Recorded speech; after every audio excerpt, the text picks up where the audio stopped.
All right, today we're going to talk about chapter 20. We're getting close to the end. Yeah, if you want to turn that monitor on, should be on the top button.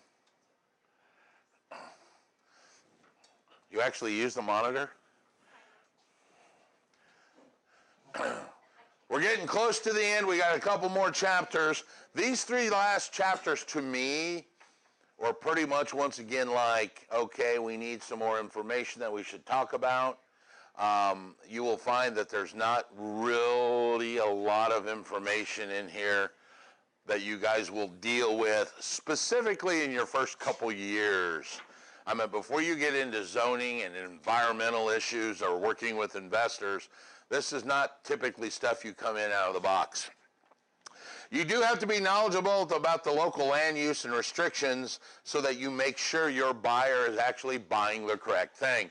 We had one the other day where a guy said, I want to buy some land, and he ID'd some land that had a bunch of acres. He says, because I'm going to build a second house on it, maybe rent it out. I'm like, ooh, you better check zoning, because if it's zoned R1, you can't put a second house on it. It's got to be zoned R2. He's like, oh, I guess I didn't realize that. Yeah, so that's kind of the information that you have to understand when it gets into that. We're going to talk about some of the police powers today. Remember, one of the police powers was zoning. We're going to talk about zoning and how it works, the different types of permits, what building codes are. We're going to talk about private regulations on how we actually can control ourselves through private, as well as governmental regulations. All right, there on page 390. Kind of funny to me that the Department of the Interior is in charge of all of the land that's outdoors. All right, so like all the parks and military bases and things like that are under government control, and there are a number of different ways they use the zoning to control that. If you remember back on one of the government powers under the police power, remember, it was one of the four governmental powers. You had police power, eminent domain, taxation, and escheat. We talked about that top little bit that you don't get. We're going to discuss police powers today. All right?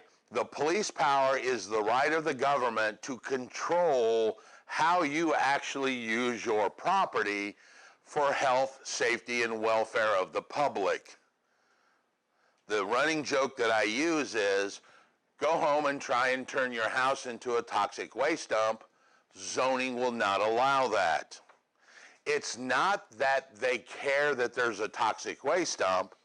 It's just that it cannot be in a residential area, because what would that do to the value of the other houses around it?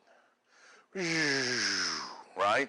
Is it fair to your neighbor that all of a sudden you want to have a toxic waste dump? No. So in order to protect the public as a whole, that's what police powers do.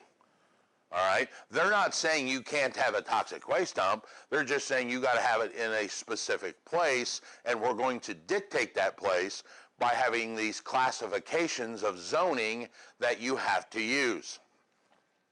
Now, they just don't do this ad-libbed. They actually do this based on a plan called the comprehensive plan.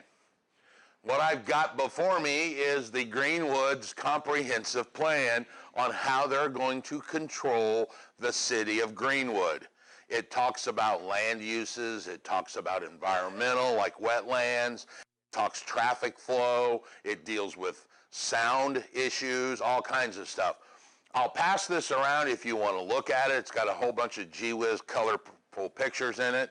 The one thing I want to draw your attention to is the plan is from 2007 to the year 2027. So it's a long-range plan. If you get involved into this deeply and you spend a bunch of hours looking at it, you will be able to tell where Greenwood is wanting to move, how the city is going to grow and where it's going to grow and what land is going to be what. Graham Road. Graham Road's on the other side of 65. You look in here, it's already zoned. That because we being the city, know that they want certain things that will take advantage of the interstate. And the further you get away, it's going to be a little less. I mean, you're not going to put a big gas station 18 miles from the interstate, all right? More likely, it's going to be close to the interstate. Similarly with houses. Yeah, you're probably not going to put a house right on the interstate. You probably want to design out there. Now, things happen, like 31 that we talked about the other day, how it's gotten real big and popular, and all those houses 80 years ago were 2 little bedroom houses on this little road called 31.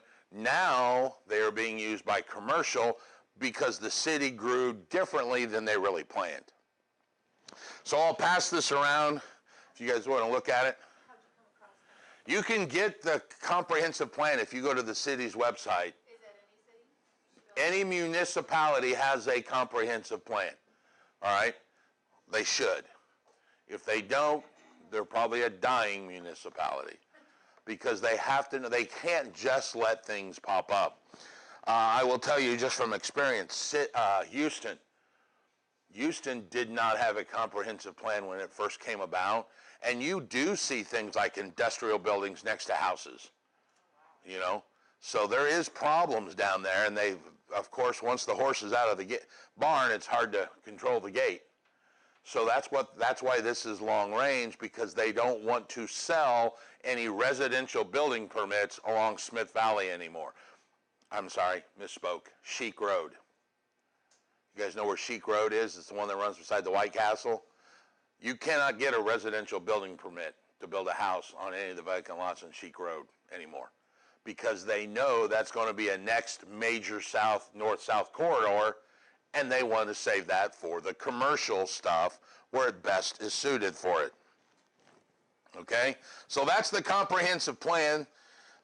It's not that big a deal. I mean, you can just look at it if you want, pass it around. Let's talk about zoning and ordinances. The comprehensive plan controls what is going to be built based on zoning. Currently, we have your major zonings, you've got ag, residential, commercial, industrial, special use. They break industrial out from commercial mainly because of the environmental issues. So when I say commercial, I typically mean office and retail. So those are clumped together. Like a C zoning, C meaning commercial, can be office or retail.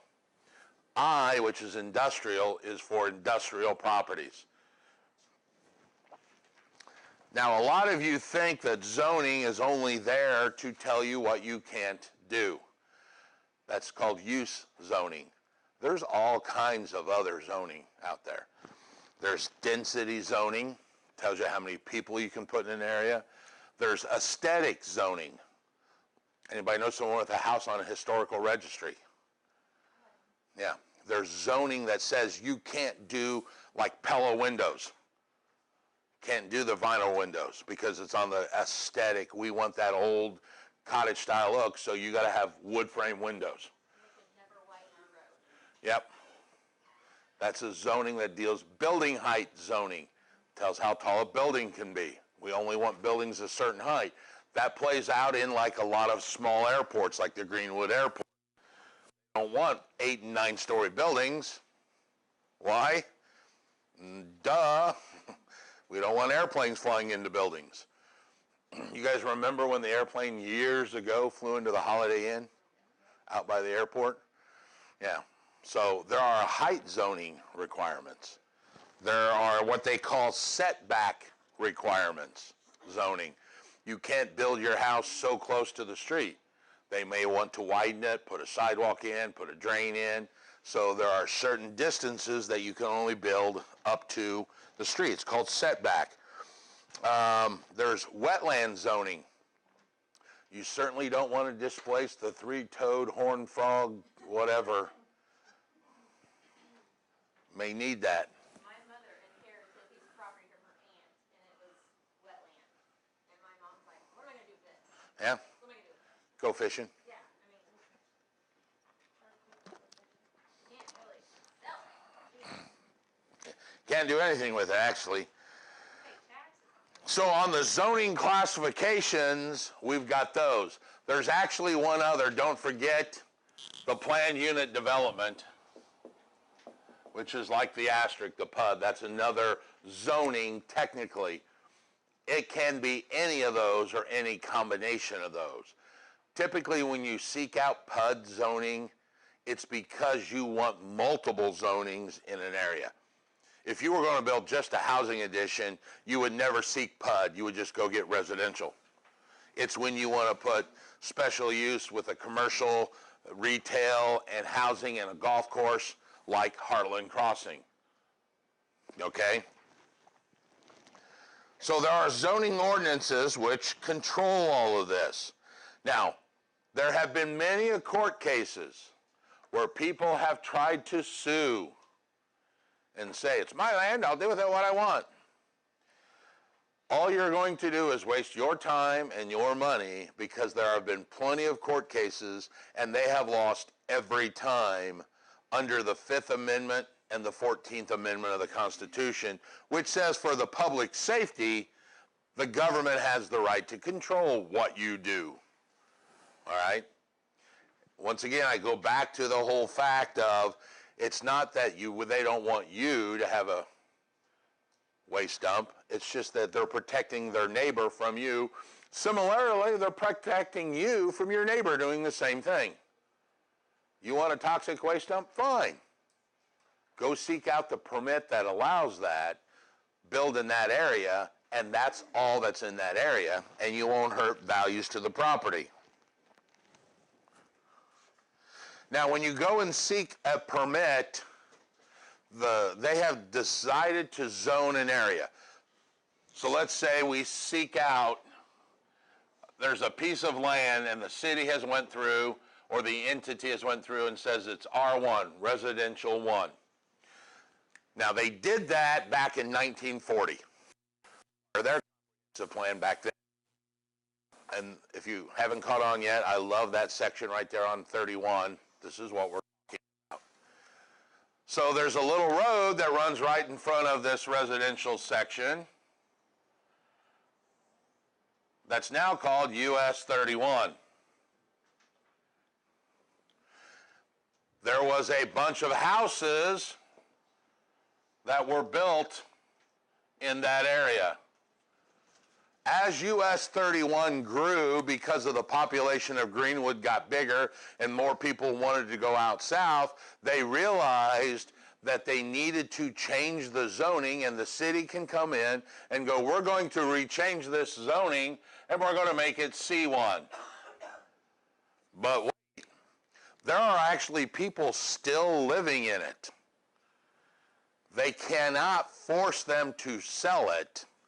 So what they end up doing is giving those people that have a residential use what's called non-conforming permit.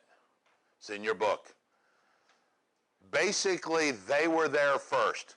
It's a grandfather clause.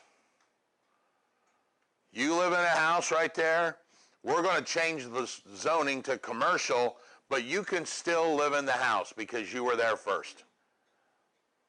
That's called a non-conforming use. It does not fit commercial. Living in a residential area does not fit in commercial. But since they were there first, they're going to allow them to the grandfather clause, and they will give them, okay, this land is zone C1, but we're going to give men a non-conforming use because he's living there. And we can't make him move. And yes, Holly? Why are the roads different colors? Probably, depends what the map you're looking at. Is it a sound, it should say down in the corner on the, yeah, is it a sound map? Is it a traffic map? Could be a future traffic map. Yeah. It's a land use map. I would assume different colors have different density of people. It's my guess. Could be a traffic pattern like 31 or Sheik Road that we were just talking about. Yeah, could be lower traffic density.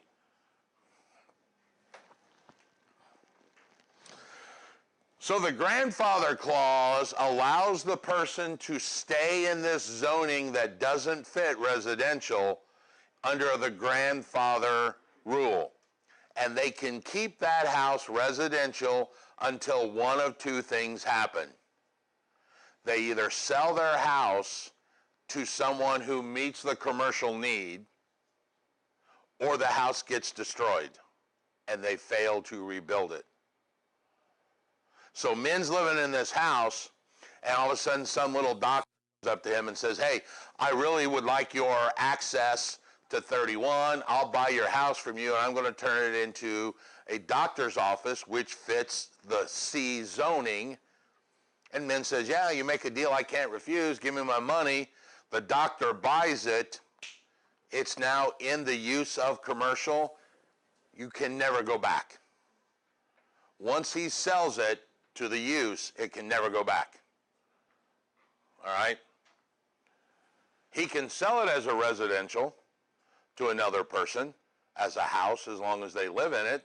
It'll keep that use. All right? Or it gets destroyed like by a tornado and you don't rebuild it, and I think it's like 6 months is the rule or something. If you don't rebuild it, file plans to rebuild it, it then will be commercial. Yes?